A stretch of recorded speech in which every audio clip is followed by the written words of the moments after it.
The conversation you are about to hear was recorded in 2020 during the height of the global pandemic. And now, Global Comedy Studios presents, Is This a Bad Time to Talk? Okay, I'm about to call my friend Neil Flynn. Neil Flynn and I met back in Chicago in the 90s when he was on the group The Family with me, but he was already at that point an accomplished actor and had never done improv, but met us, joined the team, and we became fast friends. And he's been on Scrubs as the janitor and Mike Heck in the middle. And I'm about to give him a call.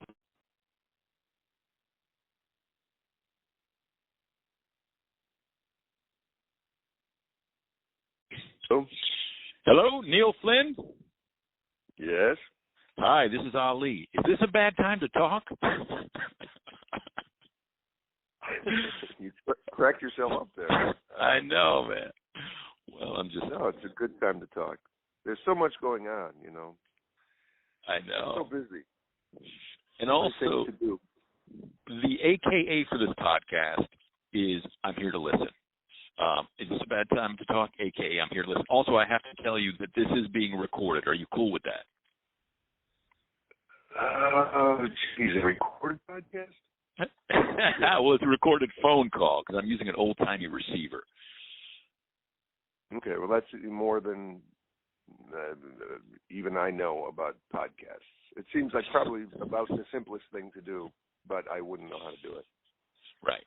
Well, I got this app for my iPhone called Tape a Call. It works okay, although when I talk to certain, like I was talking to Michael Shannon, and it cut out like every 40 minutes. But it's May 11th, 2020, around 1 p.m. New York time, 10 p.m. L.A. time. If nothing else, Neil, you got the day and time out of this. I got the day and time, yeah.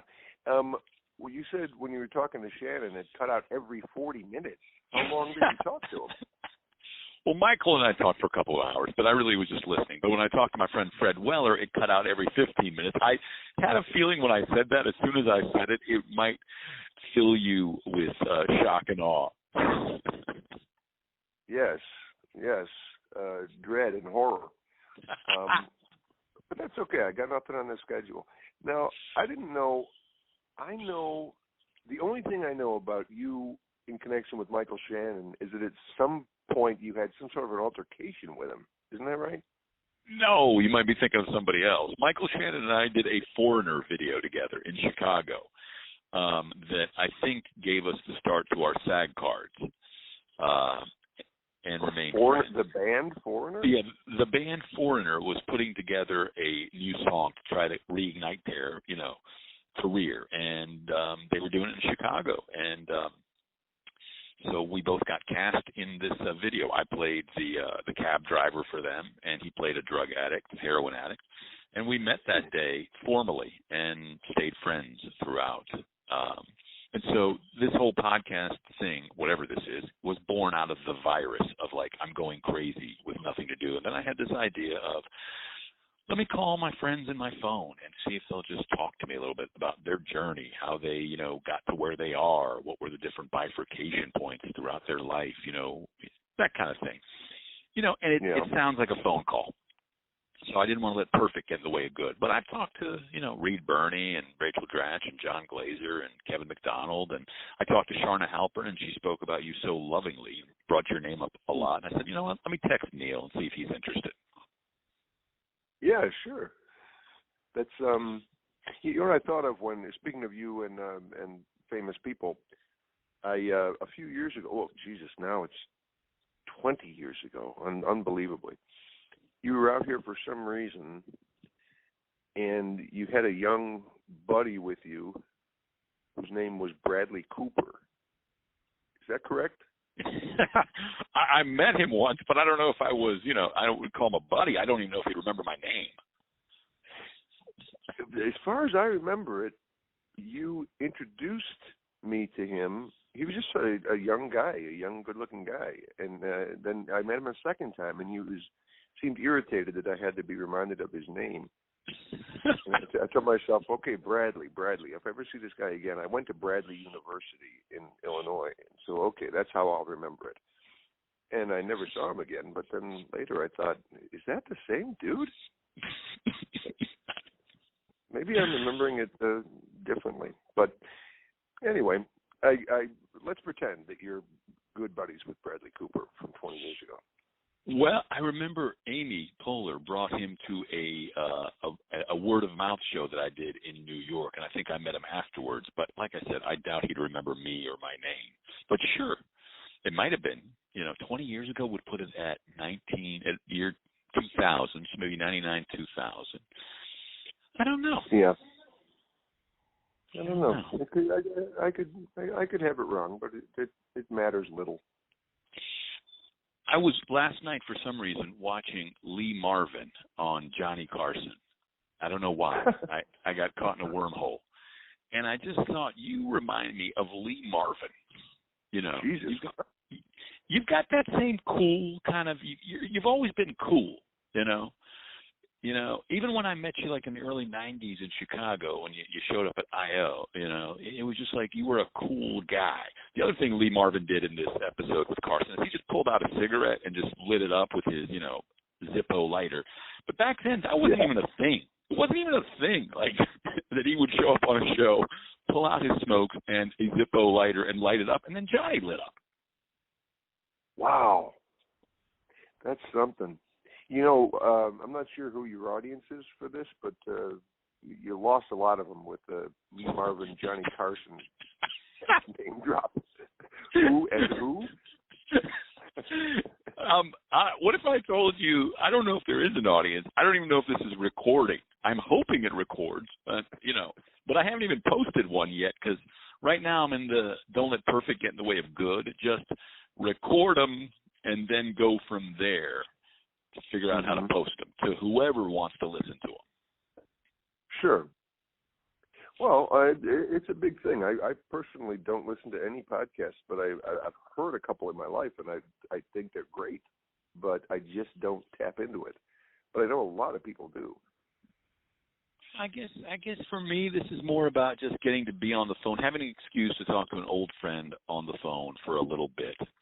On a kind of gray, rainy day. And, some days are better than others, Neil. I got to be honest with you. And this was a low day.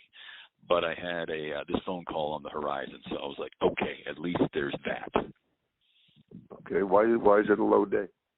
Well, I mean, all the businesses have been shut down for 2 months. There's some kind of, there's a little bit of situational depression maybe. There's a little bit of just, grayness in the air in New York. There's what does the future hold? So I guess those things, add to, the lowness, the sadness, the whatever, of, for me, someone like me having a certain life up until early March. And then all of a sudden that, that's gone for now. Well, I just thought of something. You told me a few years ago that your apartment was really small, but you felt that it sort of worked because the smallness of the apartment compels you to get outside and join life. And I don't know if you remember saying that, but it occurs to me now that so many New Yorkers are trapped in these small apartments and compelled as they may be to head outside, they're not supposed to do so, and it must be rough. Yeah.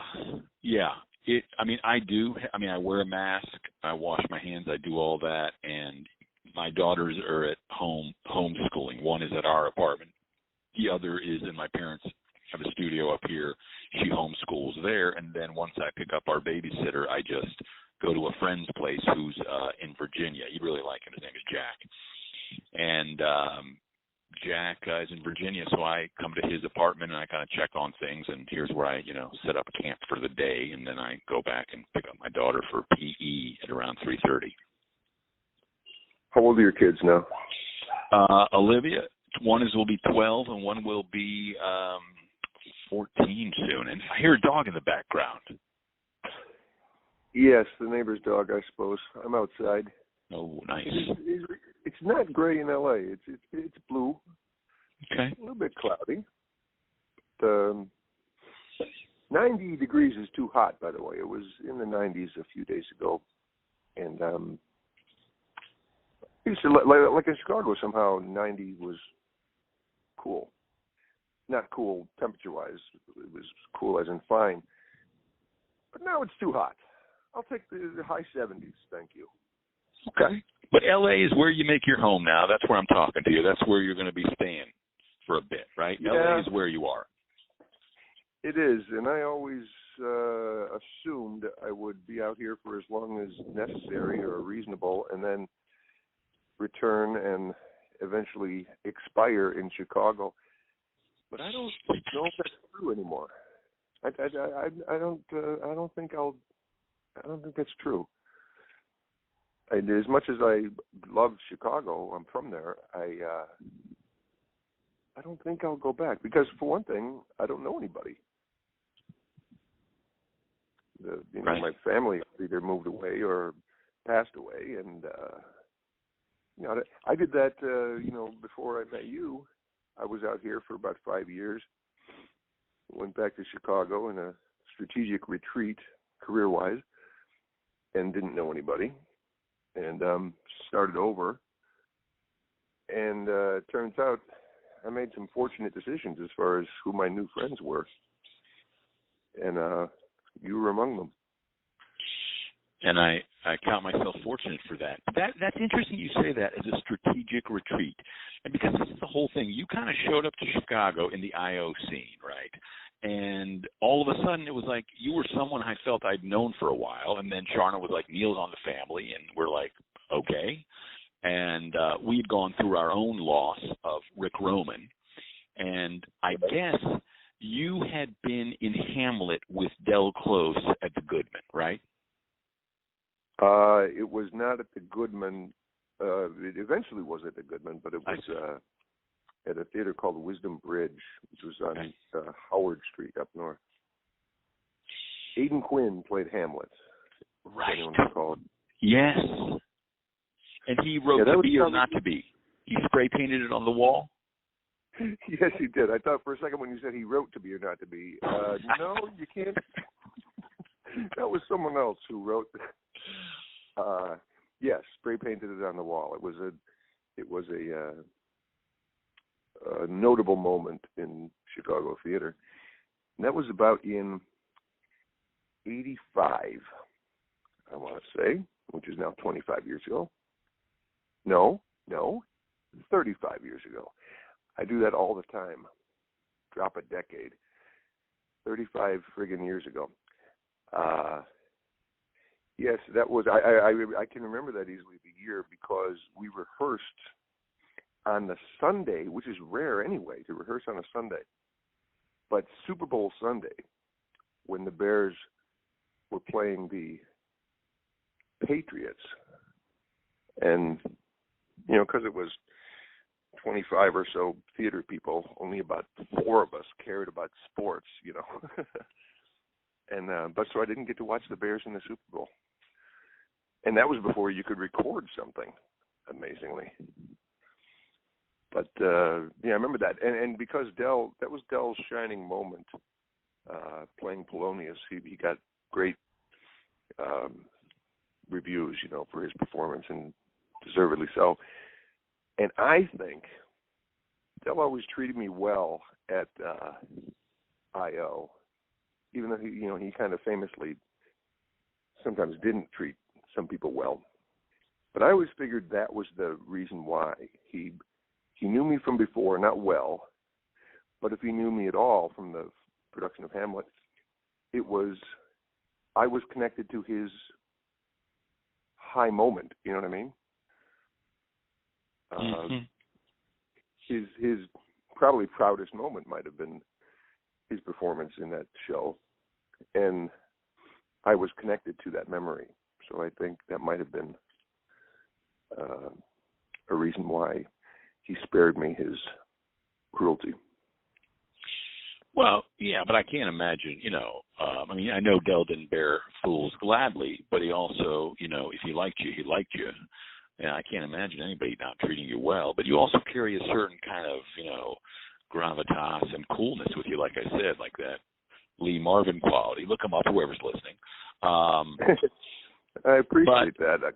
I don't think of myself that way. But let me throw in something that he said once, which I appreciated. He said something about, and he referred to me improvising in my steel tuxedo, and which is great imagery. And I kind of thought, what the hell does that mean?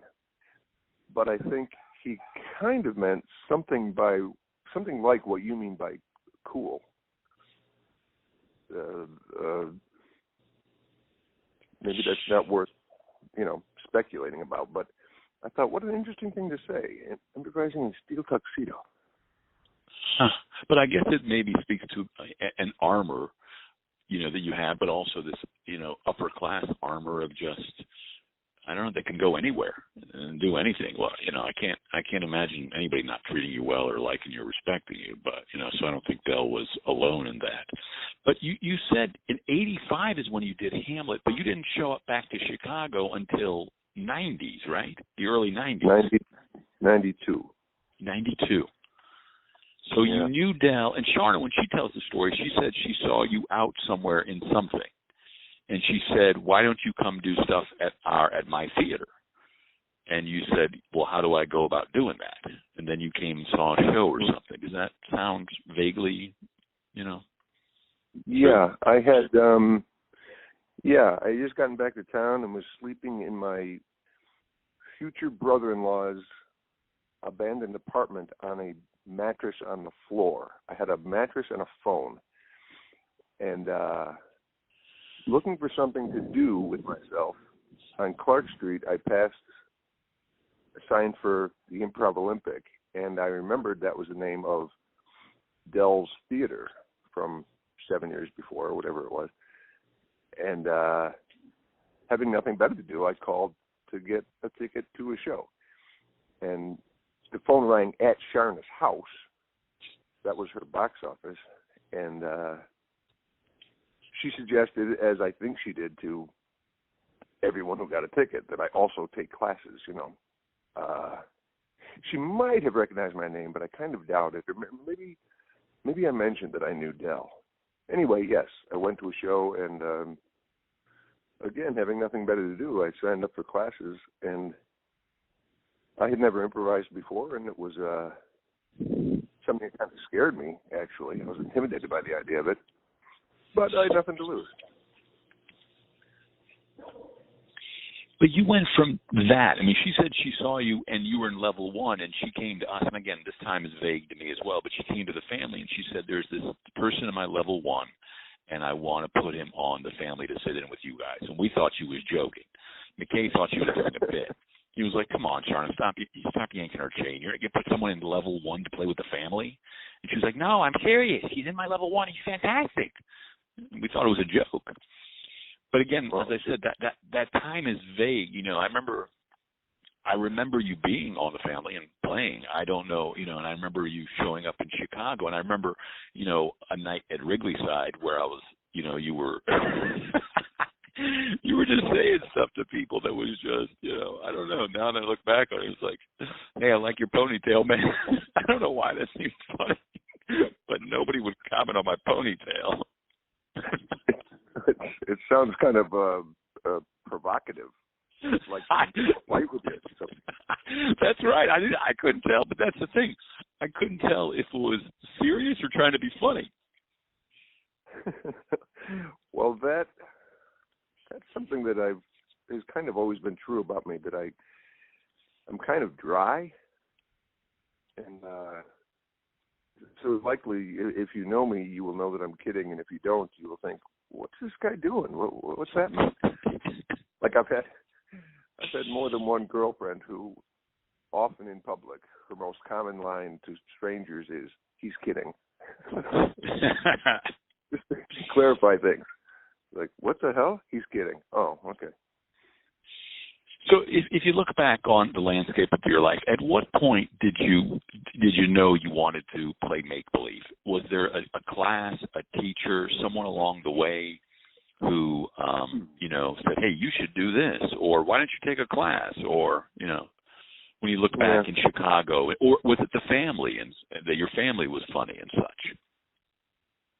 I don't know. I do remember a time as a child, having just seen a movie. I think Dick Van Dyke was in it for some reason, but I remember momentarily thinking that I would like to do that, but I think probably every child at some point might think that. But I did when plays first became a possibility. I was in some play in 6th grade, and that was written by the teacher and far too long, and seriously, it was more than an hour long, and featuring grade schoolers, in an original piece by some woman. It must have been just impossible to sit through. But I think I had the biggest part, and I knew all my lines, which was strange because the kid who played the lead had to share the role with another kid because there was too much to say. So I'm saying that I was performing came up pretty early and appealed to me. And so in high school, I tried out for a play my freshman year and was completely ignored, which now I like to think of as Michael Jordan being cut from his JV team. Oh, no, regret this, They have no idea. But then eventually, I did plays in high school, so it was kind of my thing from an early age. I didn't major in theater in college, but I eventually got onto the stage. And it was my senior year in college that we did a certain play, and I thought, I think I'm going to try this. I think this is worth trying. Having no idea, none, how you go about being a professional actor. The people might as well have been Martians, that are on television. That people, when I was a kid, when you're watching the Beverly Hillbillies or Dick Van Dyke Show or something, and you don't think these people are just regular people who happen to end up on television. There's no way to connect the dots of how do you go from here to there.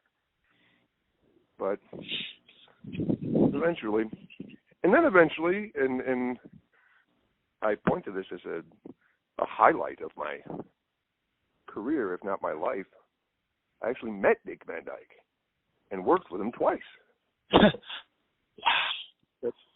If I had to pick a hero, it would be him. If I had to pick a second one, it would be John Cleese. And I ended up going to England and working for John Cleese's company. I didn't get to meet him, but technically his company hired me to do a industrial film. And Dick Van Dyke knows who I am. So it's a big thing for me too. I've thought all along, when you hit some, not necessarily milestone, but just some accomplishment, and you think, well, if this is all I ever get to do, I can always say I've done this. And that was certainly a big one. I met Dick Van Dyke. I worked with Dick Van Dyke. I appeared on the same TV screen as Dick Van Dyke. His character spoke to me. And then it happened the second time, because that was on Scrubs, a TV show from the 2000s. Then I got another show called The Middle in the next decade, and Jerry Van Dyke, his brother, who I knew who he was since my childhood because he appeared on the Dick Van Dyke Show, he played my father-in-law semi-regularly. And so they did an episode where Dick Van Dyke agreed to play his brother. So there he was again. And he remembered meeting me the first time, which was a thrill. I was worried that he wouldn't remember who I was. Not worried. That's the wrong way to say it. But I wondered if he would recall having done Scrubs. And he got out of his car for the table read. And I saw him, and I went to say hello, and he said, I just follow you wherever you go. And it was Kim. Wow. I mean, off of that, when I was thinking about you and talking to you, I never looked up a friend before, but then I got to look him up because I got to, chat with him and maybe have some things to talk about. But John Cleese is someone you've always reminded me of.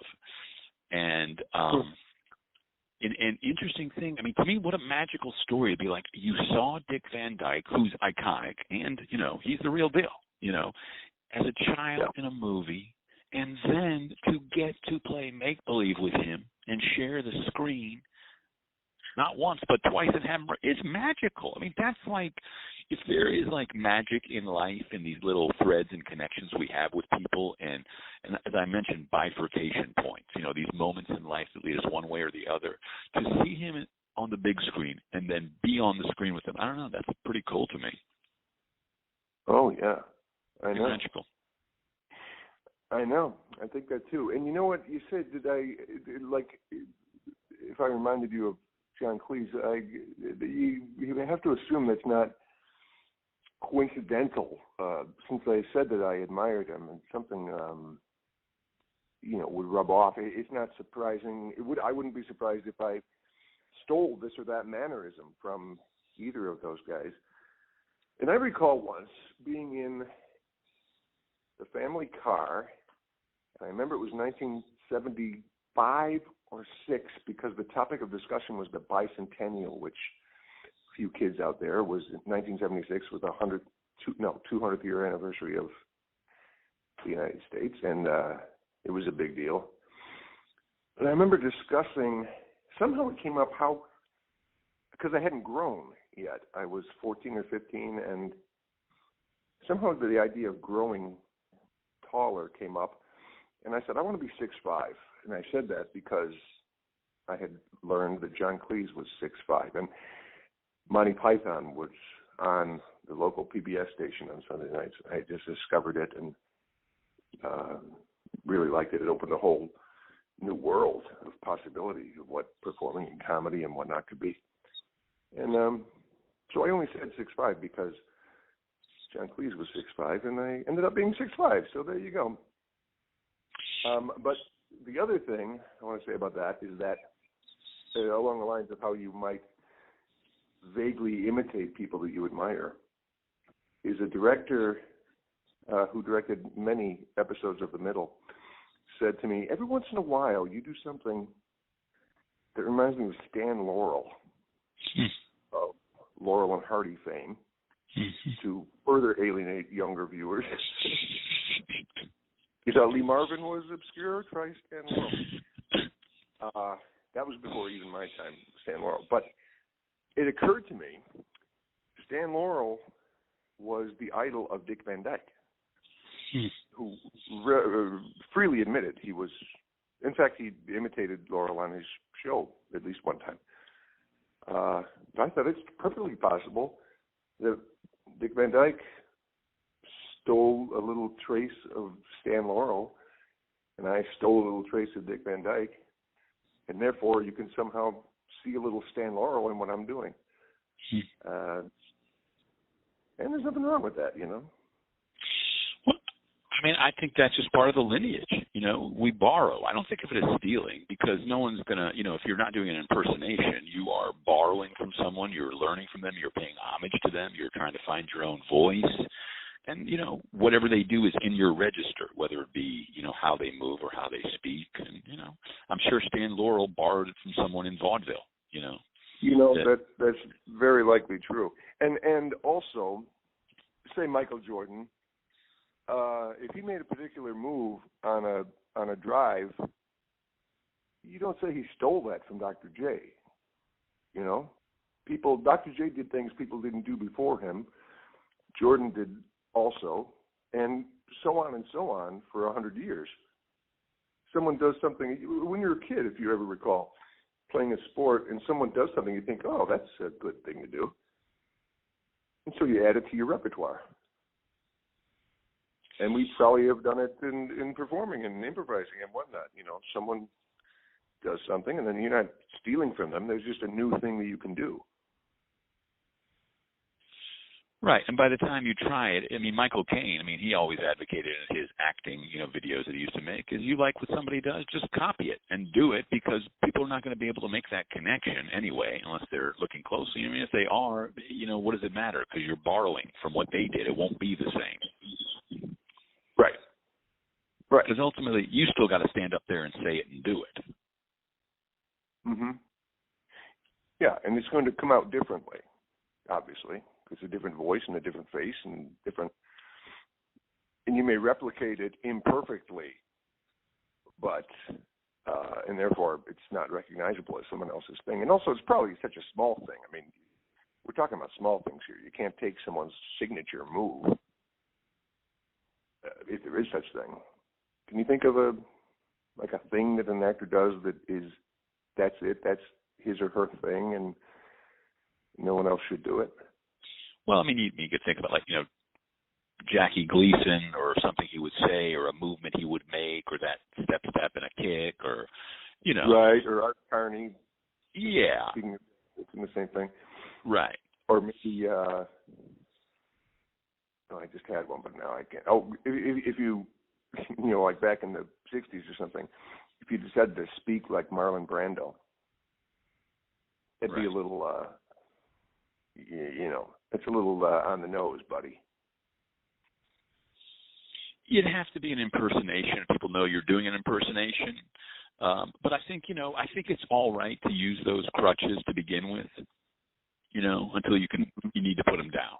If you need to impersonate someone or do someone else's, I remember Joy Sloan told me once that John Belushi was doing Second City sketches at Northwestern. She found out about it and went and tracked him down and playing foosball and said, "I heard you're doing our sketches over here. Why don't you come over and do them for us?" So it's at Northwestern. Did Belushi go to Northwestern? Not Northwestern, but somewhere in Chicago he was doing them, because that was the story she told me. He was somewhere he had taken the sketches he'd seen at Second City and he was doing them himself somewhere in Chicago, and she went and tracked him down.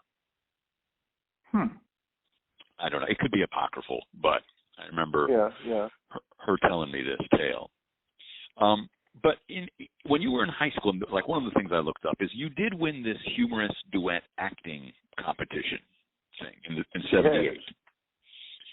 You had a partner, Mike Sclair, and you guys put together this thing. Was that something that was scripted, or was it improvised, or what was that thing? Because that's a thing for a young person where you get some recognition, you win a competition, and again, it's one of those dots that begins to connect the dots that lead you in a direction.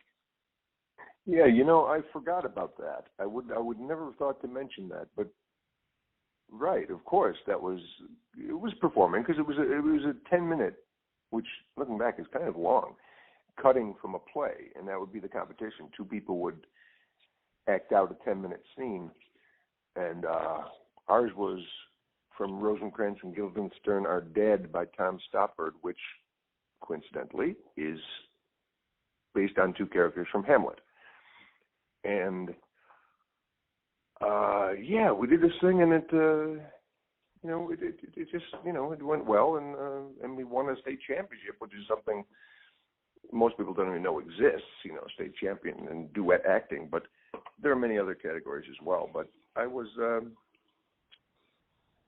so obviously that was performing. I was so proof, I suppose, that I was interested in performing and had gotten a piece of encouragement, that which is probably very important to someone wanting to pursue something. You need encouragement along the way, and that was a little pat on the back that suggests maybe you're good at this or will be good at it.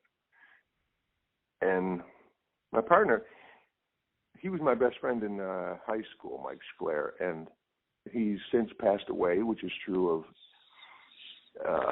kind of an alarming number of people that I have been close to in my life. But I guess that's part of what getting older entails. But maybe kind of a slightly funny story, a little at Mike's expense, but I'll tell you, our coach, what we call this was the speech team, because there were many events all involving speaking or acting. And years ago, when I first showed up on TV, there was a piece in a local paper. This is in Waukegan, Illinois. And our coach was Bill DeVore, and his quote was, "I always knew that Neil would succeed because he had not only the talent, but the drive," which is not really true at all. I don't think I'm a very driven person. But I saw Mike, and he said, in reference to that quote of Bill DeVore's, he said, "Yeah," wistfully he added, "Yeah, I just never had the drive." And indicating that he certainly had the talent, which he actually didn't. He wasn't a gifted actor. He just had this so well memorized that it was a machine, this 10-minute piece. But I didn't say anything. Why point that out to him? Mike, you never had the talent either. Nor was that necessary, because he never pursued any avenue of performing again after senior year in high school. He was, never crossed his mind, I think. And rest in peace, Mike. But it's interesting that those folks come along, you take their hand, you cross a bridge, and then you let go, and they go their way, and you go yours, and you eventually went to Bradley, and you went to college. And in college, were you doing this kind of stuff as well? Yeah. Yeah. There was such thing as speech team in college as well. Believe it or not, a lot of, and there still is. It goes on. Many universities compete in these speaking contests, and I got, based on the notoriety of winning the Illinois State Championship, I was offered a partial scholarship to Bradley, which was, magical words, a college scholarship. And so I had absolutely no plans whatsoever to go to college, or I don't know what the hell I was going to do. Like the last weeks of senior year, this Mr. Bill DeVore said, "What are you doing about college?" And I said, "Mm-hmm." And he kind of gave a, "oh, for Christ's sake" sort of thing.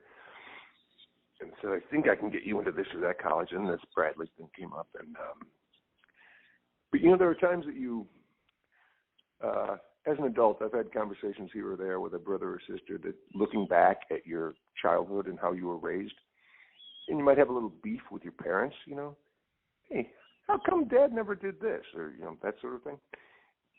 And I don't have many of those, but that's a little one that I do have. And I think, how come college was never mentioned to me?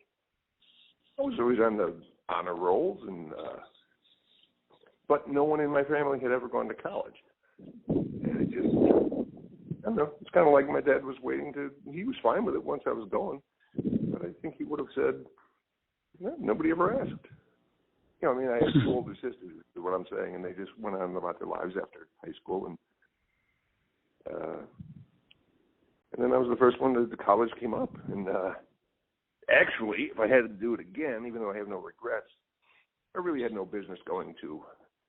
Bradley was I guess you call it a private college, a private university, meaning that it cost more than the public schools, which I probably should have gone to.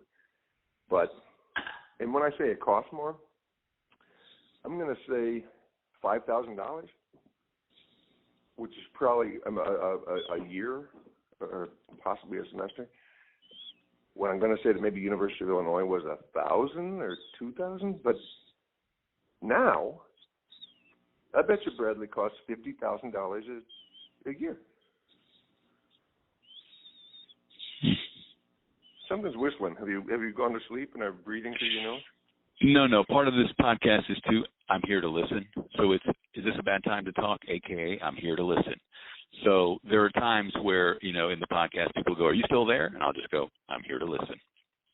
No, I'm just, I'm listening to the story, and I'm fascinated by, this idea of, like, again, this idea of like there's this guy, Mr. DeVore, who came along and at the right moment in your life just said, hey, I think I can get you into this school on a partial scholarship, They come into our lives like characters in a play, and they deliver their line, and they're on their way, but they move us in a direction, again, towards these, connect the dots. And obviously, we'll hopefully eventually get to, Scrubs and in the middle and stuff, but without those little moments, the other ones, it's hard to see them not fade in time and never happen.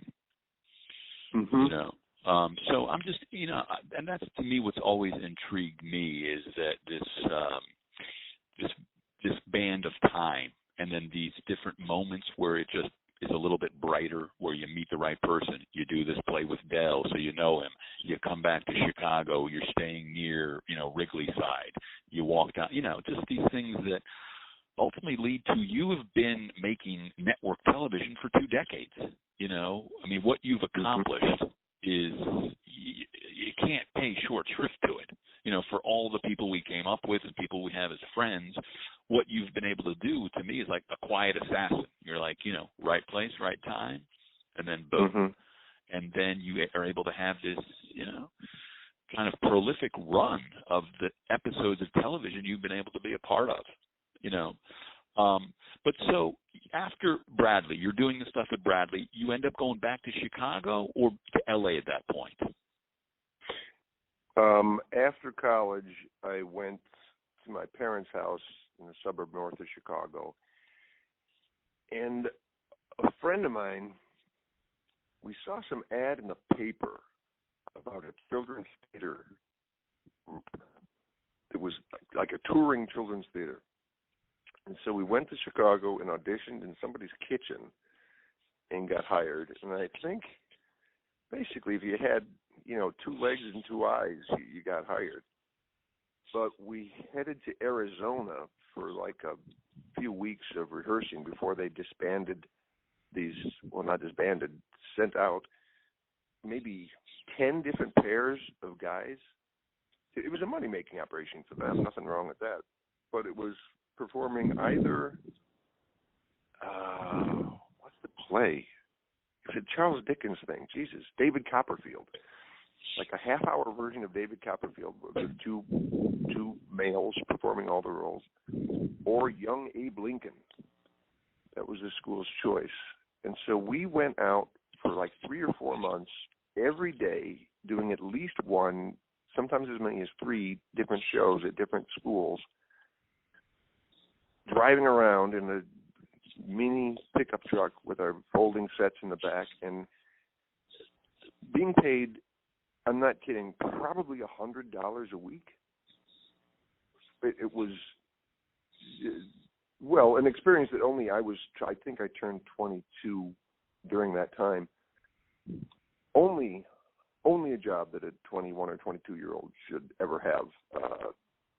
And it's a terrible job, but a great experience for a young person traveling the country and doing this stupid performance. And did that, came home, now what? Now what do I do? And a girl that I only lightly knew from college called me at my parents' house and said that they were doing a play. She's living in Chicago, and they're holding tryouts for a play, a production of Bus Stop, which was a play by William Inge, I think, and had been made into a movie with Marilyn Monroe. And she's going to try out for the lead, and she thinks I should try out for the other lead. And if I get the part, I can stay in her apartment. And this, by the way, is not like an off-Broadway type production. This is literally a Park District production. The Lincoln Park Players or something. No money, no pay, no prestige at all. And but I went there and auditioned, and I got the part, and she didn't. But true to her word, she let me stay with her. And after a couple months, I guess, or 1 month or something, she said that she had a friend who lost a roommate, and I could move into his apartment. And so, blah blah blah. I live in Chicago, and as you were saying, this person reached out and, presented me with an opportunity for both of us. And it turned out to be an opportunity for me and not her. But it worked out. She basically got me to move to Chicago, which I might have done within the year anyway. But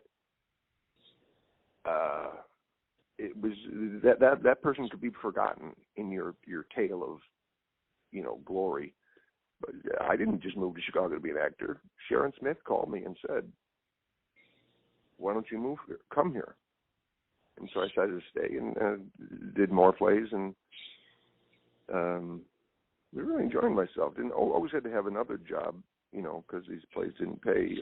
Then eventually, like in, I think Hamlet paid me $75 a week, and then eventually a couple times I got actually paid to be on stage, like a few $100s a week, and that was a great thrill. Then I had a girlfriend who wanted to move to LA for pilot season. And so I went with her. We did that, and I scored. I think that was the trip. I might have done the pilot for Doogie Howser, MD. But anyway, I only came to LA because that girl, it was her idea. I'm not sure I ever would have done it. Then eventually she and I moved here, and then eventually she and I broke up, and I moved back to Chicago in what I referred to as a strategic retreat, because I wasn't giving up. I was just butting my head against a wall out here. And I saw a guy, I recall he was on a park bench, a guy I knew. And he said, "What's up?" And I said, "I'm moving back to Chicago." And he said, "No, man, come on, stick around. Something will happen." And I said, "No, that's the wrong thinking. You should come with me. Let's get out of here. Let's move back to Chicago. Let's try something else. This isn't working. We're being completely ignored out here."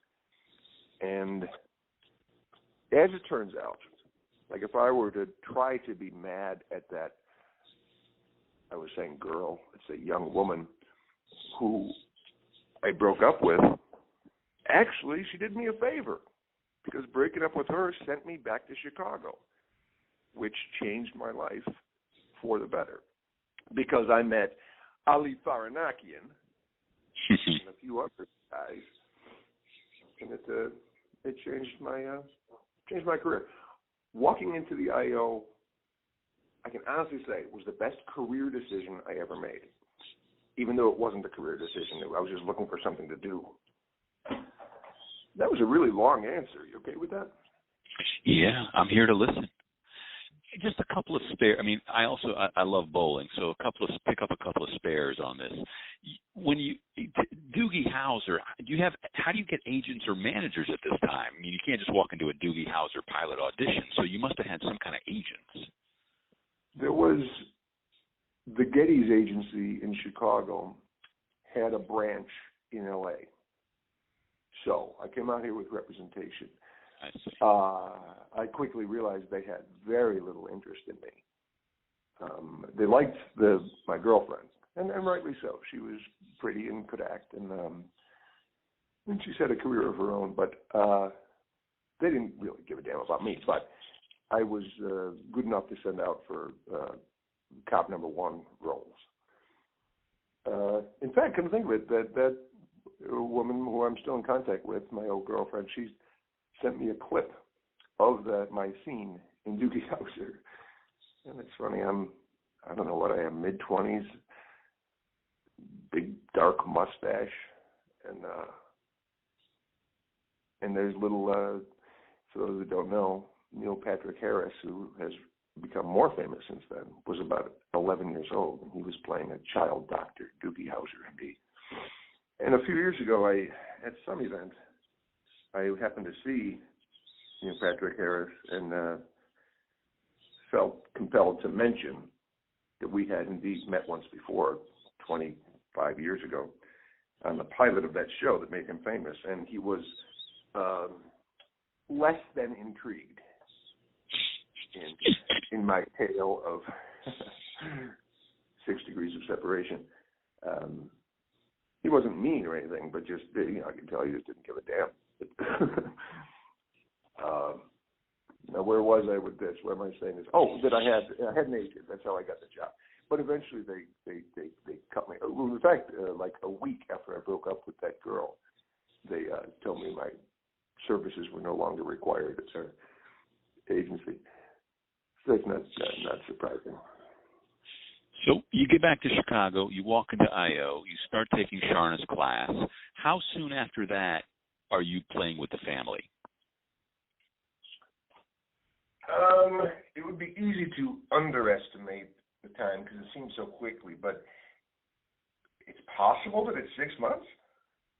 Well, I know for a while I was on a team before that Matt Besser was the coach of, but not for long. We did a few shows, and I mean I might have not been in level 1 when Sharna moved me, but because I recall doing Dell's class as well. Back then I think there were only 2 or 3 levels, but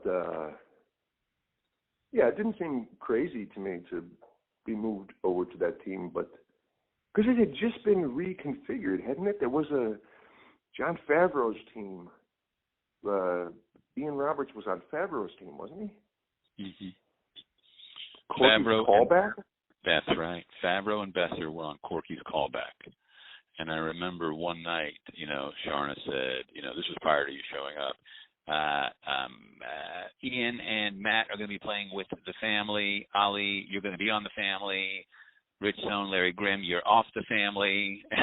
This was all happening at Wrigley Side at Notes. And I was like, what kind of place is this where people are being put on teams and taken off teams in front of other people? That was Sharna's way, but God bless her. And I guess so at that time it was me, Besser, McKay, Ian, Miles.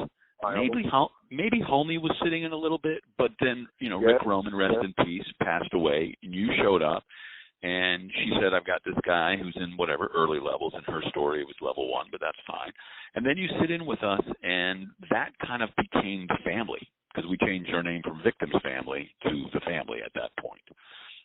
Right. Because of the passing of Rick Roman. Because Rick had died, yeah. That's right. And I think Homie went wherever Homie went to do whatever he was doing, and then it became the 6 of us for what seemed to be like 2 or 3 years. I don't know. It seems, yeah. It feels like it was at least that long. Rachel Dratch was somehow involved too. Yeah, Rachel was on Victim. Yeah, I talked to Rachel. She was on Victim's Family, and she was playing with us, but then she wanted to go off and do Second City and Jazz Freddy. And so as those opportunities presented themselves, people kind of were like, okay, I can't do everything. I'm going to go do this. Right. I feel like I came and went a little bit too, because I think a couple times I went off and did a play. Yes. Back. Yeah. Remember that? I remember coming and seeing you in a play where you were dressed in all black in a suit, and I had a top hat, and a dog came up to you or something. I can't remember what. Yes. A human playing a dog. The guy, like a naked man, was playing a dog. It was a Mad Forest by Carol Churchill. It was about the, whatever you would call it. I'm sorry, I'm ignorant about this. The revolution, the oppression, the war, the carnage in Romania? Yeah. What's it? That's right. Slobodan Milosevic? Was that? Yeah. But I feel like that was the first play I did coming back to, no, it wasn't. It was the second play I did upon returning to Chicago, and I replaced somebody. You know who I replaced? God. He went on to write, this is a shame I can't think of his name, but he went on to write a play that was a sequel to A Raisin in the Sun, and might have won Tony Awards or a Pulitzer for all I know. He became a successful playwright. Anyway, I did a handful of plays, would go off and do something. I was lucky enough to get cast as Steppenwolf a couple times, and Yeah. Here's one thing: I'm doing this play at Steppenwolf. What's it called? Time of Your Life by Alan Atkinson. Martha Lady. I came and saw you in that. That's right. She played my wife, and she was the whatever the president or whatever they called it of managing director, I guess, of Steppenwolf at the time. And there was this part of the waiter. It all took place at a restaurant, and the waiter was 3 different characters, all played by the same actor. And I heard, oh no, by that point I was at Second City at least touring. I think I left touring to do this play. And I had heard that auditioning for the role of the waiter, they were considering this Second City guy, but they were afraid that he would be too jokey and not enough actor, you know. There was not a big understanding between the theater world and the comedy world at that time, which I had a little bit of a, you know, secret knowledge of, having done a little bit of both. So they didn't cast this actor. He did a good job, but they were afraid he would be too comedic.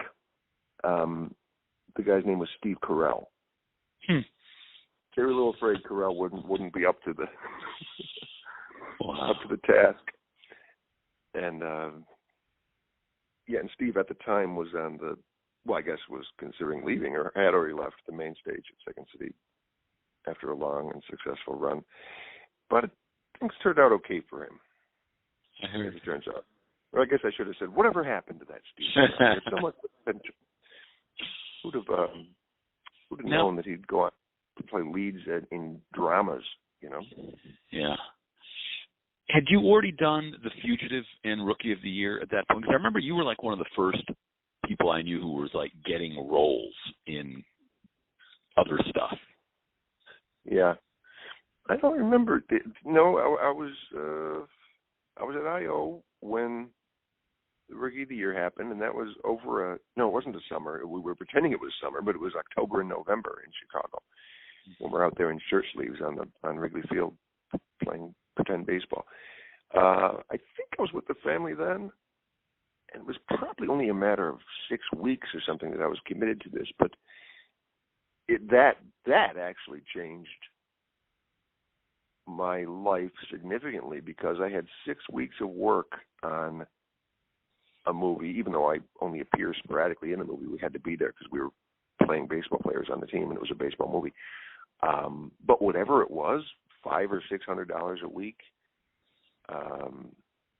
was just miraculous. I put money in the bank. I remember going to like Montgomery Ward's or something and just buying towels off the shelf, which I'd never done in my life. I don't know where my towels had come from up to that point. It was, you know, from my family's house, from my childhood. I don't know. I never bought a towel. You know, I can't tell you the last time I bought a towel, even now. But I remember thinking, oh, this is nice to have extra money. My gosh, to be able to not worry about money. And like I said, that was a minimal thing. It was only a couple $1,000, but it made a big difference. And The Fugitive is probably a way of measuring when exactly that was. But that was, I saw someone at a high school reunion, and the guy said, what was it like to make it so early, or something like that? I said, make it early? What? Because if you count being on Scrubs as making it, I was 40 years old, you know. I've been trying for almost 20 years. And he said, well, The Fugitive. I said, Jesus, that was literally one day of work. One day! Technically night, but for, like I said, maybe $400. I don't know what it was, but it was one night, one scene, one night. The next day, I'm unemployed again. That's not making it, my friend. But yeah, so that was in that time, probably 93 or something. How do you go from I.O. to touring company? How did it happen for you, I.O. to Second City? Who contacted you? Did you contact them? No, you know, I think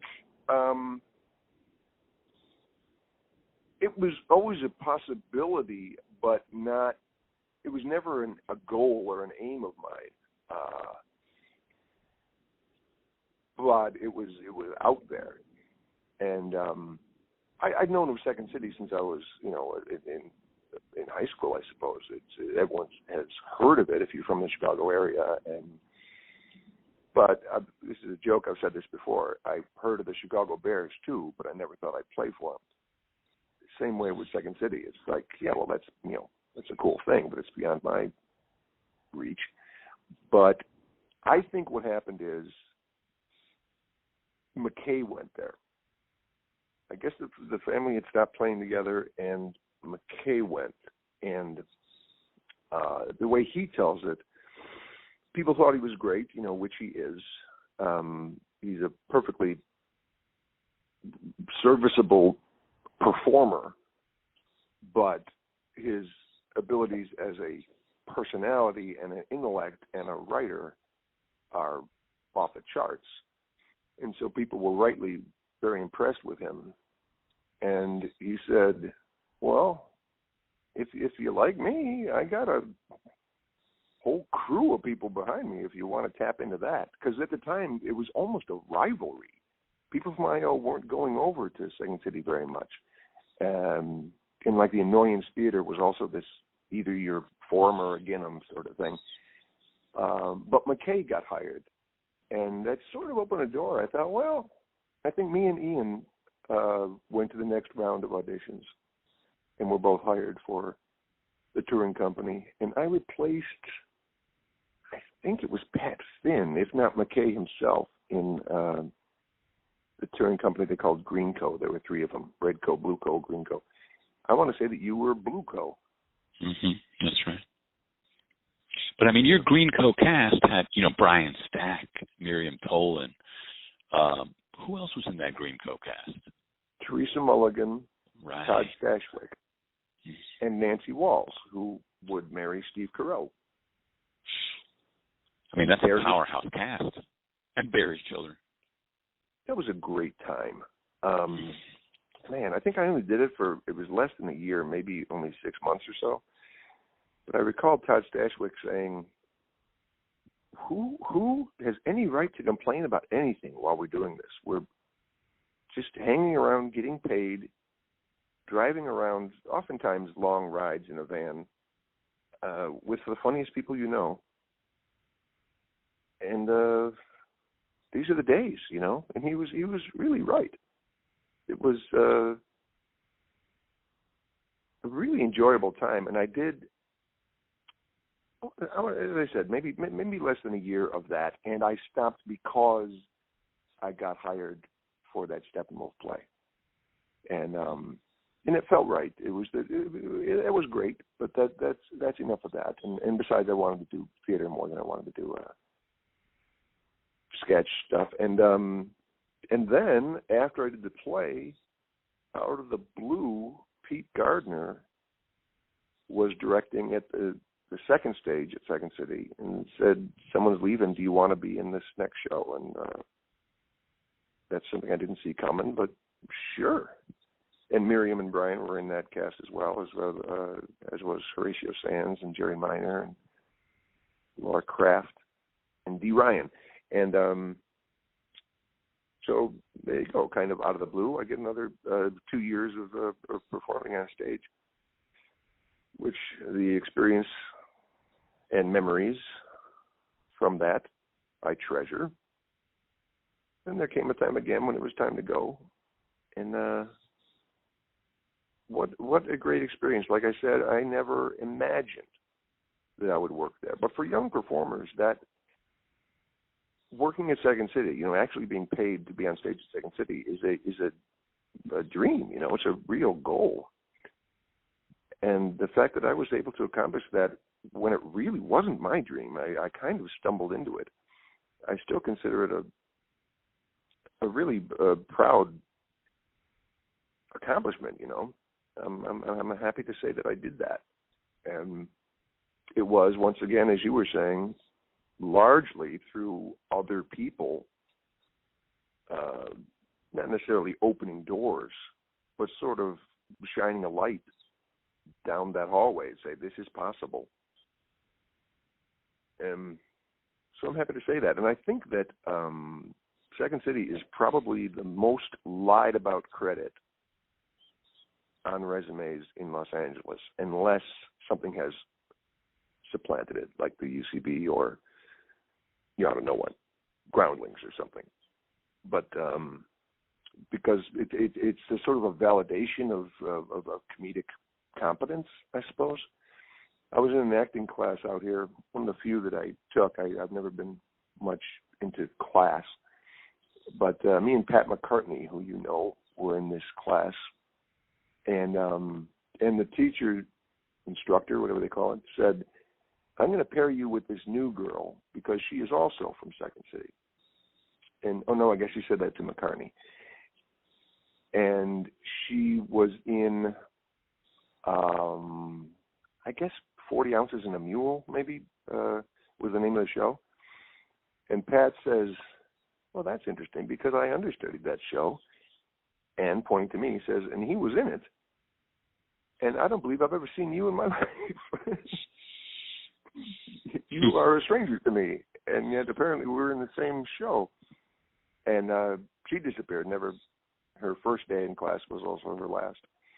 But I think it's her putting that on her resume is not uncommon.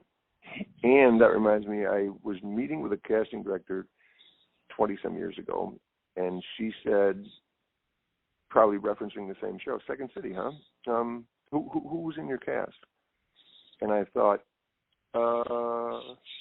who would she know is what I started to think. And Brian Stack, no, he became a writer. She wouldn't know that. Miriam Tone, no. And my hesitation caused her, I only realized later, to go, got it. You're lying. And, because I guess she has learned that many people do, or they took classes at Second City and claimed they, performed there because they did a student show on main stage on some Monday night. But same thing happened with, it might have been the same woman. There's the Upright Citizens Brigade, which I, of course, and you and so many of us were involved with at some point before they became a theater of their own. And I guess it was a credit I had at that time on the resume. She said, tell me about Upright Citizens Brigade. I said, oh, well, it was a show with Adam and Matt and Ian. And she goes, there's two Matts. I said, well, yeah, and I know. But again, I think she was thinking that she was catching me in a lie. Because at the time, no one had heard of Adam, or Amy Poehler wasn't Amy Poehler, or Tina, or because we're talking, 22 years ago. And it is amazing to me that, like, for you guys especially, because I'm a few years older than all of you guys, I've known you for like half your life. and you're a 50-year-old man, it's just crazy that it was that long ago. I think I've known McKay more than half his life, which is just bizarre. He was probably 23 or so when I met him, and now he's 52. That's more than half. It's crazy. Maybe he was 25 back then. I don't know. But I don't know, man. Yeah. Were you the one who told me that story? I can't remember. ETC opening night. Zulovic is in your cast, and right before the lights go up, somebody screams something. Was that you telling me that story, or Stack? Yes, that's. It could have been either one of us, but this will put you back in time. Remember a Budweiser commercial? Which it was some reason the saying was, "I love you, man." That was like the catchphrase of the Budweiser commercial. And so yeah, the lights go down for opening night. We enter and line up, and someone in the audience yells, "I love you, man." Just for, like no imagination, but something to shout at a comedy show, something from a commercial, and it's like kind of got a laugh in the darkened crowd. And Zulovic behind me, I just hear him go, oh. a dispirited sigh. Yeah, this is our audience. Here we go. Another. I'm sorry. Go ahead. No, just Jim Zulik, another friend who has passed away. Yeah. So after you do and you go back to Steppenwolf, at what point do you go back out to L.A.? Because I think at that point, maybe I'm in L.A. at that point or back in Chicago. What point do you go back to L.A. to say it's now a strategic attack instead of a strategic retreat? Right. I think 98.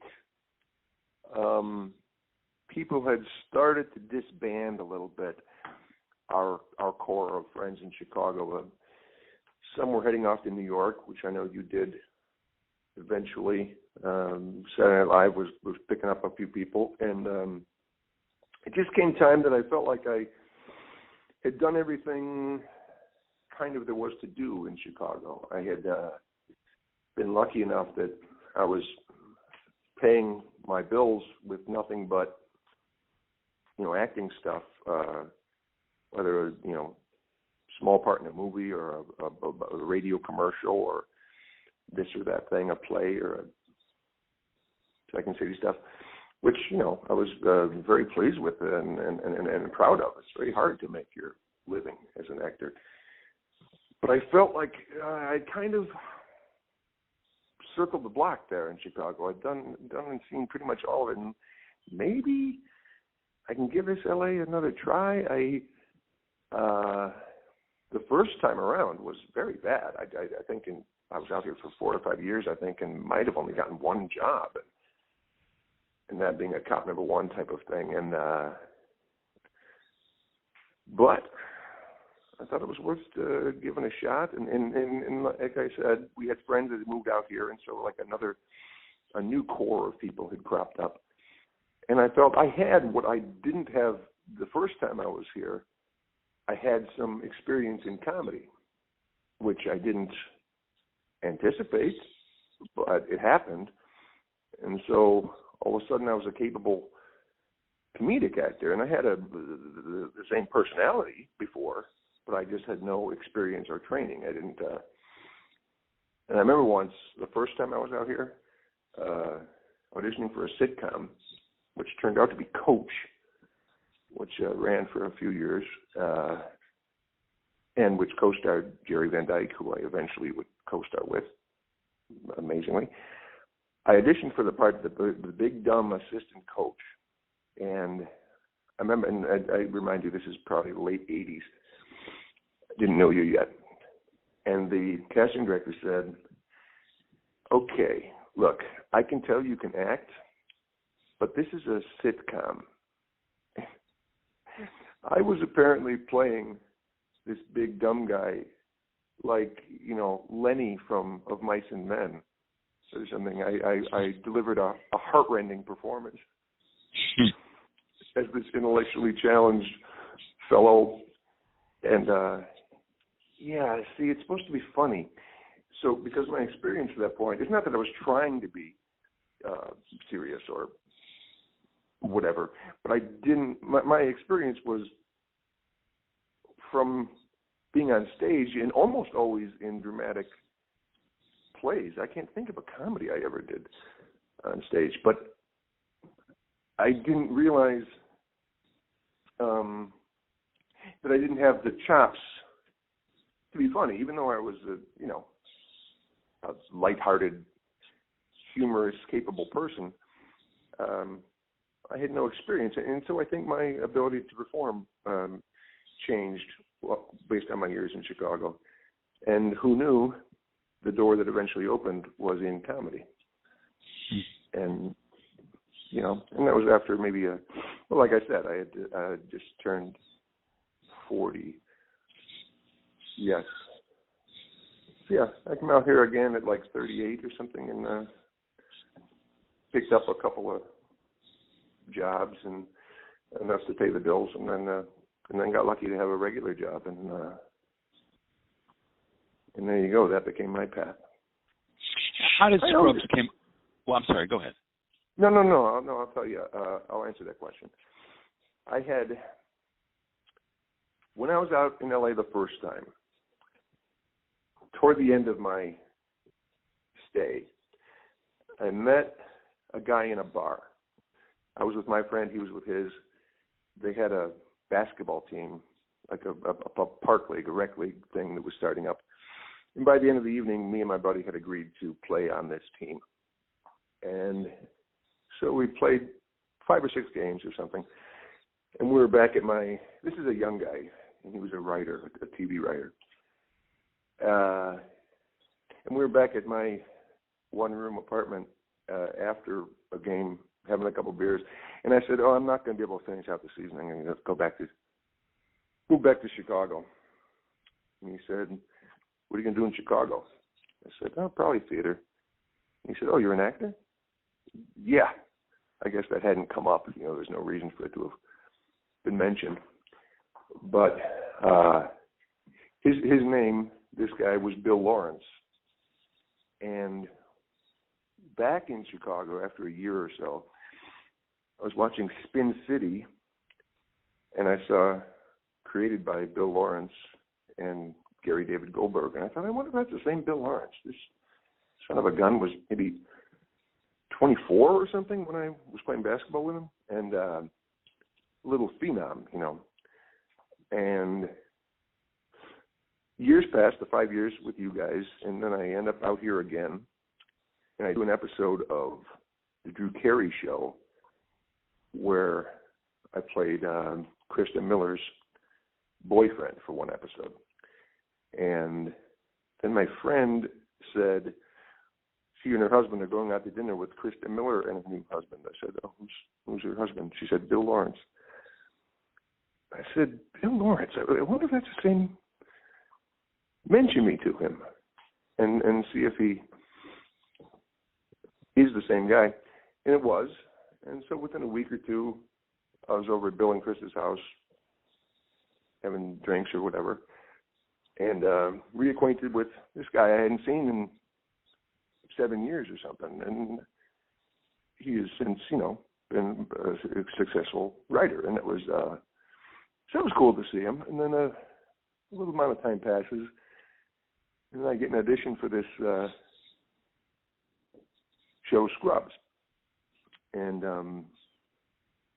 I go in, and he says, I said, thanks for calling me in, And he says, I didn't call you in, for the record. The casting directors already had your name on the list, but I was happy to see it, but I didn't call you in, which made me feel better. It wasn't an out-and-out favor. And I read the sides for the part of Dr. Cox, which John McGinley played.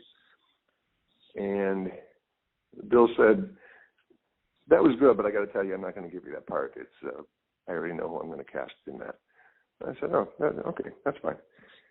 And he said, but you want to read this other thing? And it was like 1 or 2 pages, the janitor. And there was not much there, just a couple lines. And he said, good, you want to do that? I said, sure. That's I'll take a thing once again. It's $500 for a one-time appearance on something. And so we shot the pilot, and that's it for me, But in the meantime, Bill came to, because we're now reacquainted, he came to an improvised show that I did with Beer Shark Mice was the name of the team that we created out here. And he hadn't seen much improvisation and didn't know that I could do it and so on. And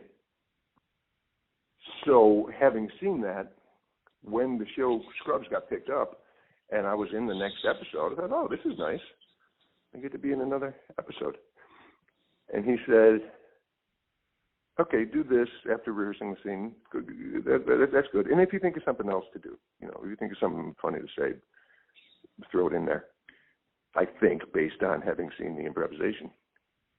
And so we're off and running. I was in the next episode, and then the next one. They kept on writing me in, and which was really, like the best thing that ever happened to me at that point, and maybe since. I did every episode the first season. That's 22 paychecks or whatever it was. And for whatever it was, I can't imagine, maybe around $1,000. I don't know. But it was great. My first experience of having a, regular on-camera employment, even though it was week to week. And then between seasons 1 and 2, they actually gave me a contract to be in every episode. And what a great relief that was. Because the show went on for 8 years. And I mentioned before the agency that hadn't had much confidence in me and cut me after my girlfriend broke up. We broke up. I was with them again at that point, and technically got that Scrubs audition with that agency, so they were entitled to the what do you call the 10%? The agent's fee. You pay them 10% of what you make. And so I had to, when I was changing agencies, I had to move, but still they owned the rights to whatever I earned off the Scrubs. But they made a deal. They said, we'll take the first 9. Okay. Because that's all that it was, promised. During the first season, they don't know if they could do more than a half a season. So, okay. And like I said, I always knew they didn't think much of me. And so I think, therefore, they didn't think much of that show or whatever. But it ended up going, for me, I think it was 160-some episodes. So they lost out a little bit there of not realizing, a commission, that's what it's called. Agent commission. That they could have had money for nothing.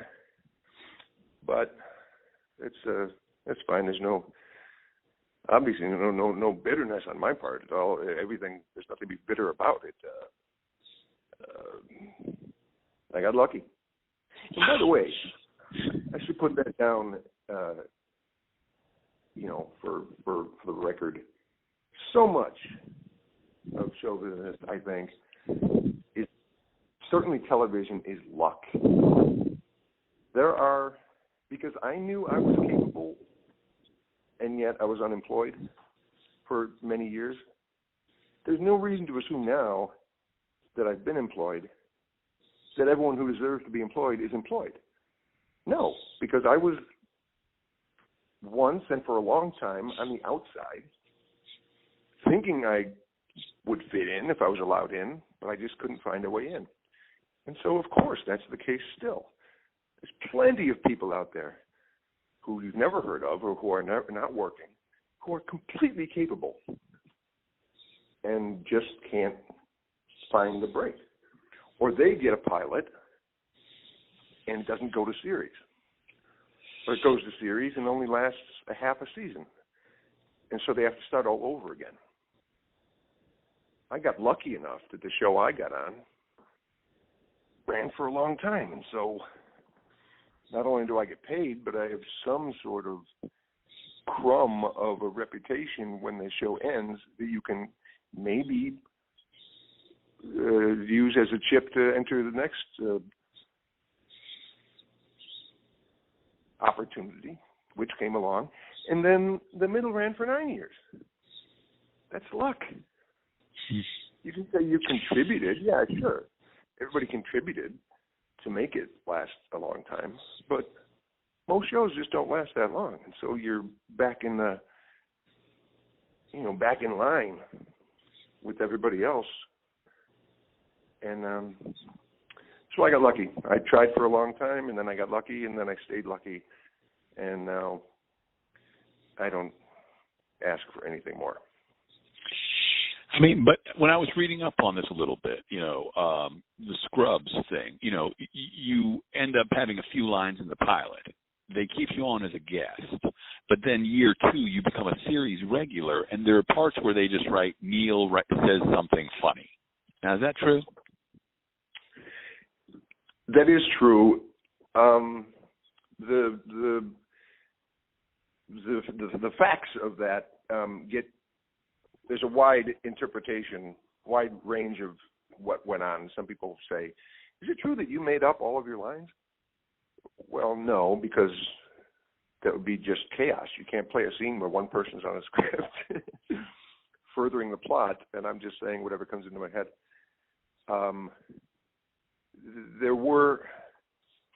Bill Lawrence early on said, if you think of something different or better, do a take with that instead of what is scripted. And that was great freedom. And it was a kick when you'd watch the show and go, oh, I made that up. They used it. They used the take where I just said something ad-libbed. And so, yes, it is the fact that after a while, more than once, the script said something like whatever Neil says, or take it, Flynn, or something like that, which is fun. Because I had a small role, but I got to make that small moment each week, hopefully something funny. And it was fun to be able to kind of create moments as well.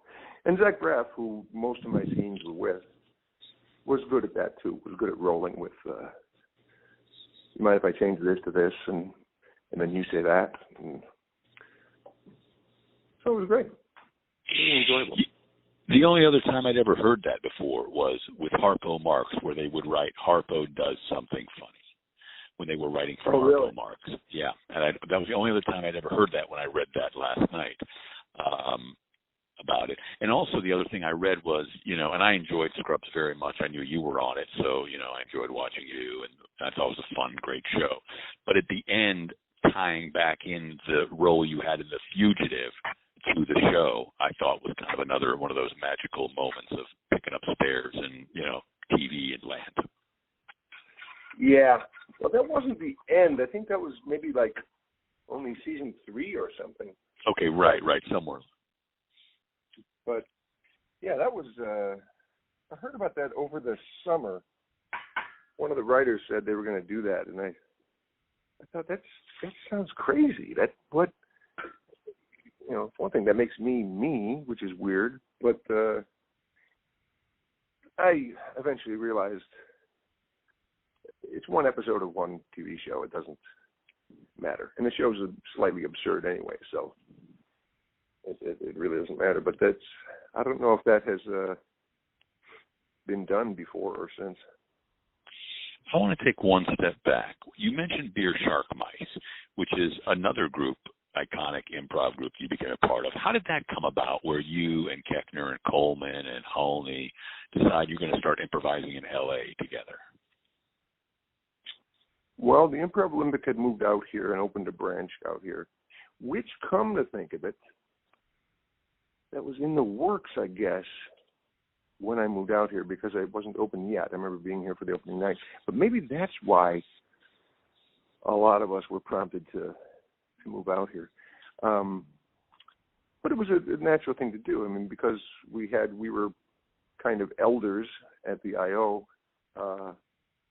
we were looked to be the first teachers out here, and the first performers. The first show was in Armando, and that's all it was for months. It was just, I guess, Fridays and Saturdays, until Sharna got her own theater and so on. But it was a logical thing to do to, once she moved into a theater on Sunset, is it? I guess. And started having the theater, it was her theater she's renting, so there could be shows every night. It was only a logical decision to have to start a team. And it was Holney's idea, Pete Holney, ladies and gentlemen. I didn't know Mike Coleman. I knew Pat Finn and Dave Keckner and Pat McCartney at the time, at the beginning, was on the team. And we were kind of the house team or whatever you call it, as the family was. And believe it or not, that went on for something like 18 years. We would take the summers off, but we did, I want to say Saturday night, just for years and years, about 8 or 9 months out of the year. And it's crazy. Once it was over, which it's not really officially over, but the theater's closed, and they're still my friends, and every once in a while we'll get together and do something. But to look back, I'm going to say, without a doubt, it was 15 years, which is just nuts. But that was great. You have your times performing, when we would do the family show upstairs at the Wrigley side, I don't know, 10, maybe 20 people in the audience. And because we were the stars, for other teams, there's no one there but the team is going to go on next, maybe a couple other people. And you get used to that. You accept that. That's what improvising is for the most part. There's not a hell of a lot of people watching. Well, with Beer Shark Mice, it became, kind of had a loyal following, let's say. So the theater would be full for every performance, and you could count on it. And that's not a common thing in most improv situations. 100 people or whatever it would add up to. It's great, and it's good for it's food for the ego, I suppose. You can count on walking out to 100 cheering people, which is not. It's like a dream a beginning improviser would have, and then wake up to realize, no, of course not. That doesn't happen. The credit goes to Peter Honley for organizing the group, and the credit goes to the group for staying together and being a good group of guys. Yeah, what a good, obviously a very talented group of hired guns, but also a nice group of guys who, I guess get a chance once a week to see each other and play make-believe. Yeah. Well, it became like, what used to be like in the 50s or whatever. Well, it's bowling night. Get together with the fellas and bowl or play poker or whatever it is. It became, on Saturdays, what we would do. Head out, do a show, have a couple drinks. See you next week. How long from after Scrubs ended to the middle began?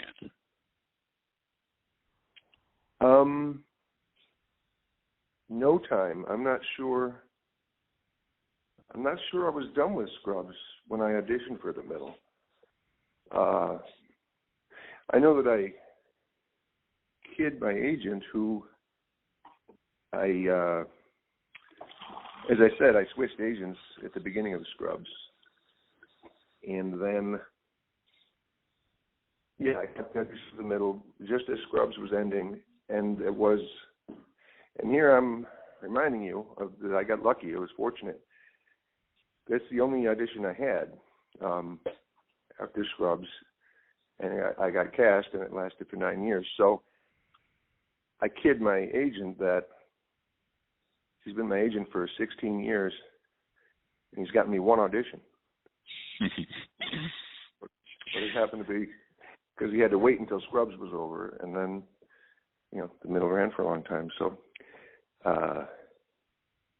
that was very, very lucky on my part. And then now I got a taste of the other side, that I could have continued that run of good luck, because I auditioned for a show called Abby's before the middle was done, and got cast. And then so it was like swinging from vine to vine, And then that show, though, as most shows do, did not stay on the air. We only did 10 episodes, and then it went away, which is what most shows do. And so, as if I needed the reminding, I was reminded that that's what happens most of the time. This show doesn't stick around. So no, I'm not doing nothing. Although I'm working on something. I'm cooking up something with, I'm not sure I'm supposed to say or not, a couple people that have already been mentioned in this conversation. We're talking about working up a show. Okay. We'll see if that happens. I mean, but Scrubs, you go from, being, a cast member, but all of a sudden in the middle, you're the dad on a network show, that runs for past syndication, 9 years, that, people love, and, you get to be basically you plus being a dad. I mean, that must have been, a fun run. Seems like a great group of people. Yeah, the middle was very, very enjoyable. We had, fortunately, the people that played the family all got along. I'm very fond of the kids. I see Charlie and Eden, who played the two older kids, with some regularity. Have all along. We would get together for lunch or something in the off seasons as they went from being 17 and 18 to being, I believe they're now 30 and 29. Charlie's married. It's really, it's really something to spend that much time with, people. I don't have kids of my own, so that's I had these stand-in. And you mentioned Abby's, right? A show where you go from being like, the dad or, higher up there on the call sheet, and then you're in this ensemble piece, right? It's just because you love to work. Is that it? You just rather work than not work? Yes. And I liked the credits of the producers on this thing. I thought it had a chance to run. And I got to say that it crossed my mind. Somebody, I think my agent put Entertainment Weekly onto the idea that I had been on television for 18 straight years or something like that.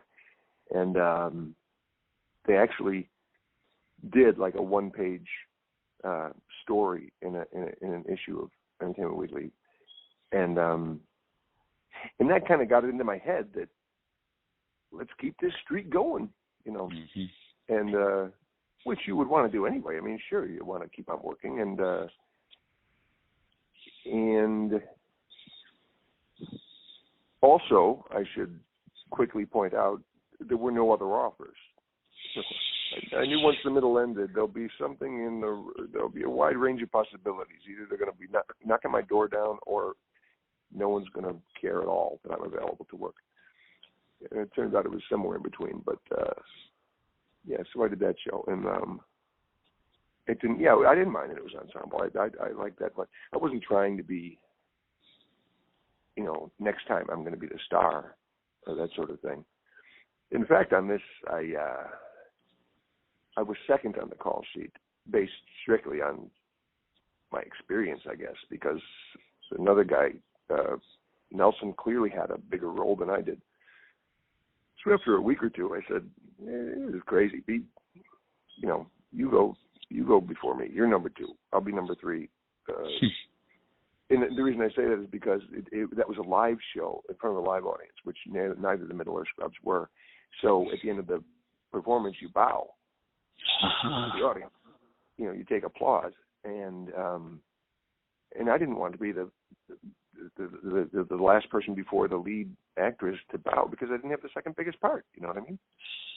It felt silly. So for contractual reasons, they couldn't change the actual numbers on the call sheet, but they changed the order of the bow. I was 100% comfortable with that switch. Well, I mean, that's magnanimous. I know where you are on the call sheet is a big deal, ego-wise in the business.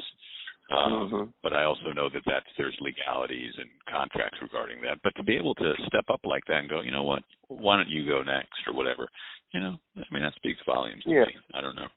It's classy. I suppose, but it was classy. more. It was okay, yeah, but it was more that I felt foolish, claiming to be the second lead when I clearly wasn't. It was a much more, knowing that I'm listed as the second, it's not the second most important part, but you know what I mean, number 2 on the call sheet. That's fine, but that's anonymous. No one but the cast and producers know that. But, I don't want the audience going, why did he bow second to last? That other guy had a lot more to say. And yeah, I know. So now that go ahead. I'm sorry. No, I'm done. I was going to say that now that there's not the IO out there, where does like a Beer Shark Mice, or where do you go to? I know we did the Pack Theater 7-year anniversary show where I came out there last summer. It was, I think. Oh yeah. And we played together. But where do you have a place to go play and do some improv and get up on stage in that way anymore? No, I don't. And I never think of it. I think I've had my fill. I don't. It never crosses my mind now that you mention it. And no, we don't have a theater or any place that the other guys have done a handful of shows at a couple of theaters around town. Every 6 months or something, they'll do something. And either I was, committed to something else or just not interested in doing it. So I haven't played with them. But I think that's it. I had my time and enjoyed it and don't feel the need to do it anymore. And you can imagine, think of when we were back in Chicago. I'm the oldest of our group, only by a couple of years, but everyone's over 50. And can you imagine that? Back in Chicago, what the hell is going on? These guys with gray hair on the stage. There was no such thing. And not that there shouldn't be, but I don't feel the need to be up there. Next year I'll turn 60. I don't need to be improvising in front of a bunch of 20-somethings, and I don't think they want to see it. They don't, I don't, there comes a time also, I don't know if you've ever noticed this, where your frame of reference differs from your audience. And you might drop a Lee Marvin reference or something, and you'll get nothing, even if it was the most clever reference ever. What is this, Cat Ballou? Lee Marvin. So if you could wave a magic wand, you said you got some stuff you're cooking, and the next chapter, the next act, what would that be for you? Like in an ideal world? Would it be movies? Would it be another series? You prefer to work regularly or a couple, 2-3 times a year? I think because what television has become is like television in quotes. A TV show is different than what it was 10 years ago, let alone 20 or 30 years ago. And so now I think what I would like to do is a comedic TV show that does about a dozen episodes a year, and that runs for a while.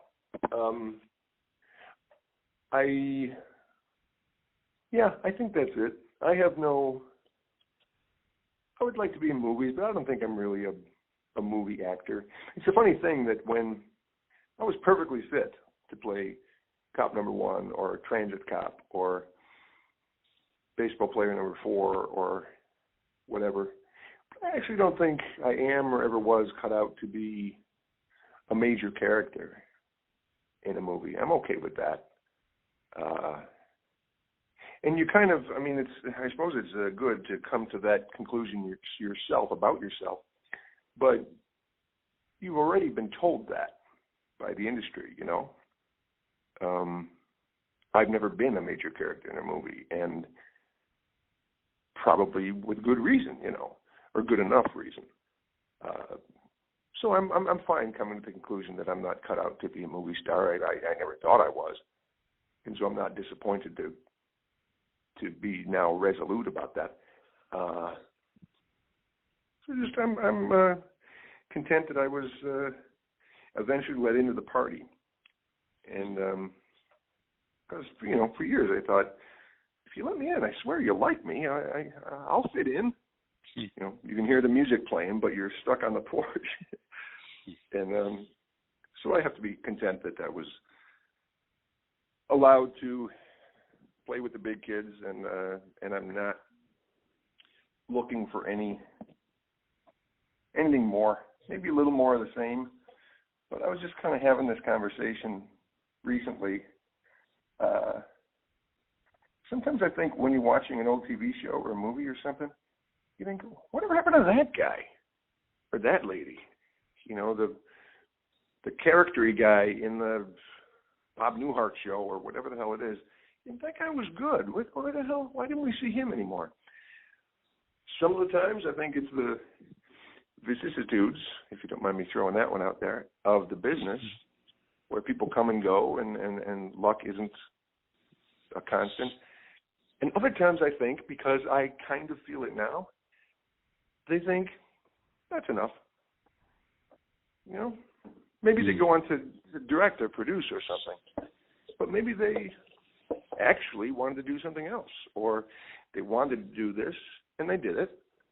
And, they were Trapper John on MASH. And then really nothing much else ever again. And maybe they're perfectly okay with that, because they're doing something else they enjoy. Maybe God knows what. Got into real estate or became a dentist or I don't know. Raised their family. But do you want to write or direct or produce those things you mentioned, or do you prefer just hitting your mark and saying your lines and telling the truth? I think that's it. I don't even say, I don't know if I ever did, but I don't now say that I might write or could write or anything like that, because I haven't. The fact is I haven't. And if I was going to, or meant to, or capable of, or interested in, I would have done it. I'd have created something or written a pilot or something, a screenplay, and I've never done it.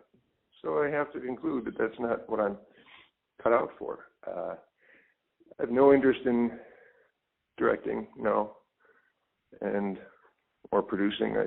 No, it doesn't. A lot of times, someone in my position, if they're a producer, sometimes yes, they're doing the work. Most of the time, if an actor is a producer, it's just because that was part of their contract. If you want this big name or semi-big name, you have to give them a producer credit. And sometimes it's because that actor wants input into what they're doing, and so it's legitimate that they get to have a say in what the scripts are, what the casting is. So it can be legit. Other times it's more of an honorific, I think. And I have not been offered that, nor do I expect that to ever happen, because I don't carry that much weight. But it doesn't, I'm sorry to say, it just doesn't interest me. I say I'm sorry to say only because I might be, I don't know, more fulfilled or something if I was hungrier. I want this, I want that. It kind of keeps you going. But I don't really want much. I'm not, I feel lucky to have gotten what I've gotten. When I talked to my friend Fred Weller, and I talking to him, towards the end, and then, I'm saying, is there a specific role or type of show you want to be on? And he said, well, both my parents were attorneys in New Orleans, so it would maybe be fun to be an attorney in New York as a DA type thing. Do you look at it that way, where there are certain types of roles you'd like to be, a coach of a team or a teacher or something, or is it that doesn't interest you? It's just about, is it funny? What's the story? Yeah, that's a good question. I don't have one up my sleeve that I'm like, yes, I would like to be. It has occurred to me in the past that I wouldn't mind being, like, say, modeled on the Andy Griffith Show. The idea of like a sheriff in a small town where really mostly the other characters carry the ball, and you're just sort of the maypole around which they cavort. But I could take or leave that, but I could see doing it. And I used to joke that the next stop for me is the not chief of police, but the captain in the police station, who says, "You two, in my office." You can't play by your own rules, Now get out there and catch this suspect. That could happen, but I see that as not a very fulfilling job. I don't know. I'm afraid my answers aren't very inspiring, But they're truthful. Yeah, it's truthful. But I realize that I kind of got what I wanted, and so it's hard to think of what else I want. I don't, because I don't need to be more well known. I don't really need money. So what do I want? What do I don't need. Like going back to Mr. DeVore saying Neil had the talent and the drive. Well, if I ever had it, it's proving now the drive has driven. Wait, maybe if enough time passes, I'll get restless or creatively unfulfilled and want to do something. But at the moment, I lack ambition.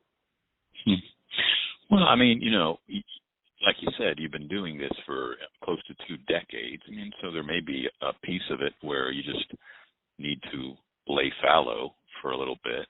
But it seemed like you always enjoyed the environs of being on a set and being around people and doing bits and, And then I think there is something to former athlete, that moment where you hear action or whatever and you get a chance to take your swing. Yeah. I think, that I've always enjoyed, being on a set and being with your work family sort of thing is a very nice thing. And I've always enjoyed that. And I'll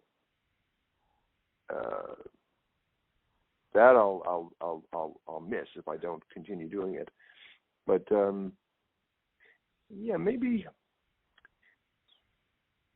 I don't know. See, it's weird. I've always said about acting is that the good part of it is that there's no retirement age. For an athlete, there's definitely a cutoff where you just, your abilities diminish. There's nothing you can do. And for most people, that's before they turn 40. And that's not the case with acting. Thank goodness that you can keep on going if you want.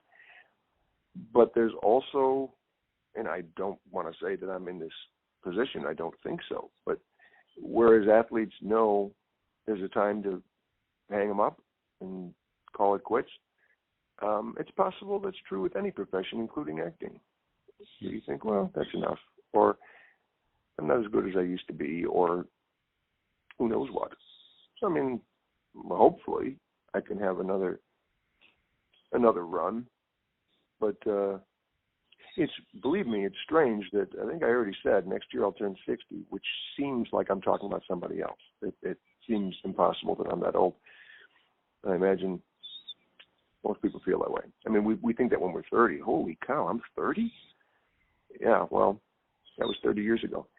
So I don't know if I need to be, I don't know if I need to be swinging away at 60 or 70, because you think, yeah, I'd like to do another show. Okay, look at it from the outside. you'll be a 60-year-old guy. How many shows feature a 60-year-old person? And oh, right. In fact, in the last year or so, when I've been available for work, the scripts that come along,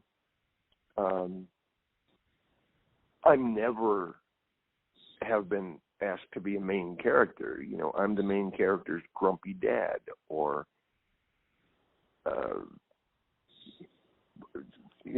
the boss of the garage, or something, where all the main characters do funny things. And for a moment, I thought, oh, hey, why am I this tertiary sort of character? And then I realized, because you're a 60-year-old dude. Shows aren't centered around 60-year-olds, unless you're Matlock or somebody. Matlock kids, they still from the 80s. With Andy Griffith, no less. With Andy Griffith, to call him back. Yeah. It's interesting, when I talked to Richard Kind, Bill Lawrence also put him into Spin City, which he was the only other cast member, besides Michael J. Fox and Michael Boatman, to be on the whole of the series. So it's interesting, all these little connections, and that's why I said this has been interesting to me. And I think something like this was born out of the virus. I don't think in the BC, before Corona world, I would have called you up and said, hey, you want to talk for a little bit on the phone? Yeah. I just wouldn't have been presumptuous enough to take up anybody's time like that. But this virus has just pushed me to a place of I just want to create something for whatever it's worth, for however it gets used, which that I still don't know, and I got to figure out. But it's interesting as I talk to people. What's that? But it's a strange thing that for a good chunk of our lives, it was not surprising to get a phone call from someone you knew, So, hey, what's up? And now I almost never call anybody. I called my mom yesterday because it was Mother's Day. Otherwise, no phone call. It would seem odd. Well, that's why you texted me first, because it would seem odd to call. Say, they'd be glad to hear from you, but inside it's more or less, what does this person want? As you answer the phone, where it used to be standard, it didn't. Well, plus you didn't know who it was usually. Now you know who it is before you answer the phone. And as I mentioned to you, I have this handheld receiver that I plug into my iPhone. So I'm holding an old-timey black handheld receiver because it just, for me, harkens back to that time where you were lucky to have a phone and call your friend. And, if you were able to pull it as far away from the kitchen as you could, or be in a room where you could talk onto a phone. So I know something about that brings back that innocence of just, I'm not talking on an iPhone. I don't have a Bluetooth. I am holding a handheld receiver. I like that. But I mean, and it's funny because, I've known you for, like you said, more than half my life. I met you, I think. And that's interesting that you mentioned that, because when I met you, I think I was probably in my early 20s and you were right around, 30-something, 31 or 32. But you did seem like, wow, Neil is way older than us. And you were like 30-something, But it's true. It's been since, early 90s. And obviously, we, once you showed up at I.O., we became fast friends. And every time I see you, it's an easy friendship, an easy conversation of doing bits and whatnot and talking. But, I just, and we definitely went out and had bites to eat here and there. But, the fact that you were willing to, take my phone call and chat for a while and just go through the kind of, the path, the yellow brick road, I appreciate it. Because, maybe one person will hear this. And again, everything I do for one person. I just don't know who that person is. Maybe it's me, that I got a chance today to be like, okay, I didn't do anything in the world of theater today, but man, I talked to a friend and I, recorded a conversation. Maybe someone out there who's feeling like, what am I going to do? Does the phrase Seymour's fat lady mean anything to you? Seymour's fat lady?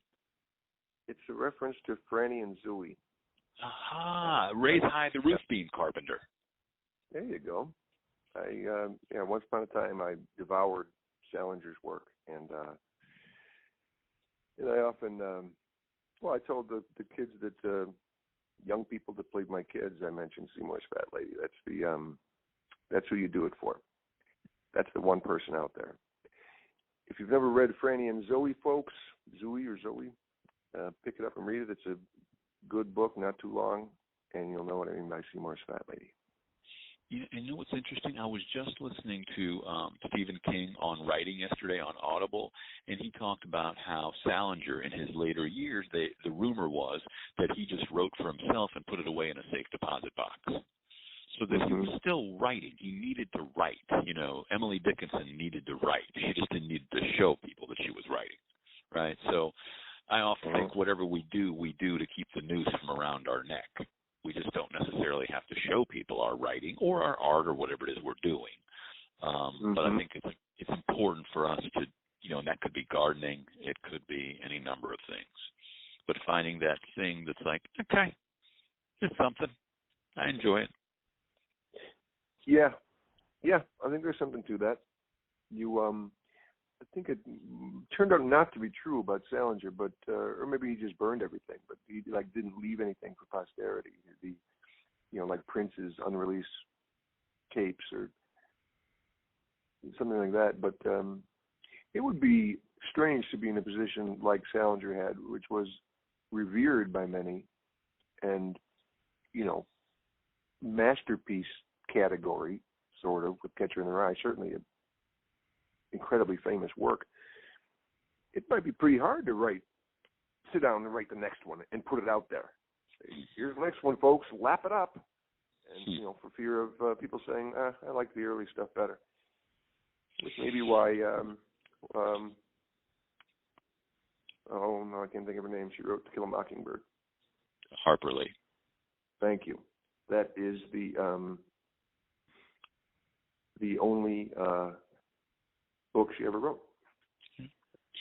Well, I learned this recently. Her grandmother's last name was Finch, and which I have the facts a little bit wrong. I saw this on a Final Jeopardy. Harper Lee wasn't her real name. It was Finch. Might have been in her name, but it was like her mother's maiden name, and I couldn't make sense of the question at first, and then I looked at Finch and I thought, oh, she made it the main character's last name, her real name, or at least her mother's or grandmother's name. But that's another whole story. Well, man, I'm going to run, my friend. Yeah, man. Thank you. I hope it all works out with the friend we were talking about, the things you were working on. I thank you for your time, Neil, and I hope to see you in the real world someday. Thank you, brother. I enjoyed it. Okay, Ellie. Thank you. Take care. Bye. Wow, that was Neil Flynn. You know him. You've seen him. Scrubs, the janitor, 9 years. Mike Heck in the middle. I knew him in Chicago as an improviser and a good guy. And funny, affable, always ready to do a bit, but always ready for a thoughtful, serious conversation. But if he saw for a moment that you were doing a bit, he'd jump right in. He could turn on a dime. And cool, super cool guy, like I said, Lee Marvin type. But you can look up Lee Marvin and the Johnny Carson interview. But guys who are just, naturally cool. Always been the same since the time I met him. So I thank you for listening if you've listened this far. If you have, please check out thepit-nyc.com for online classes and shows, hopefully in the real world someday. And depending on when you're listening to this, good night, sweet dreams, or good morning, good afternoon. But until we meet again, and I hope we do, so long and safe travels. Thanks for listening to Global Comedy Studios. Is this a bad time to talk? Stay tuned for more.